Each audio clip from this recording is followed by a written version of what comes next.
Rīgas Svētā Jēkaba katedrāles grupa ar kājām no katedrāles durvīm Rīgā līdz pat bazilikai Aglonā.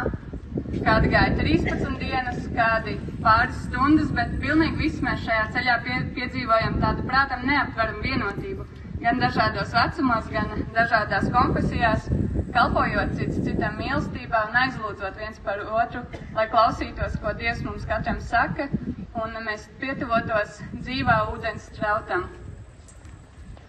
Mūsu moto – bagāti cerībā, svētā gara spēkā. Un tiešām mēs ceļā piedzīvojam draudžu, cilvēku aprūpētību, mīlestību, iepriecinājumus tā, ka likās Dieva žēlastībai nav robežu. Mēs ļāvām, lai svētais gars ir saite, kas savieno pagātni, tagadni un nākotni, dziedinot un atbrīvojot mūsu dzimtas un ģimenes. Mēs piedzīvojām ļoti skaistus mirkļus dzimtas dziedināšanas misē kādā mājā.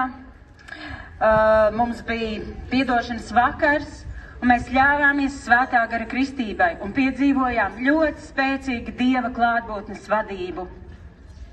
Ja kāda kurnēšana bija tālu no mums, zūdīšanās bija zudusi, nemaz nesākoties.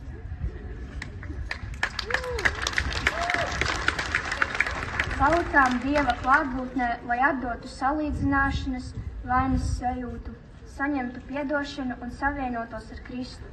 Man šis bija ļoti garīgi piepildīts svētceļojums, un svētceļojums turpināsies tavā sirdī. Man ļoti patika svētceļojums.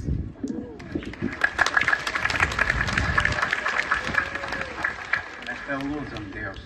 Mēs Tev lūdzam, Dievs, ka Tu dziedi dzimtas, kungs, ka Tu pieskaries un atjauno visas Latvijas dzimtas, ka Tu pieskaries un atjauno Latvijas ģimenes, ka tās ir stipras Tevī, Jēzu Kristū. Mēs lūdzam, ka Tu kristī mūs savā svētajā garā, lai mums ir spēks piedot, jo piedošana, kungs, atjauno un dziedina. Amen.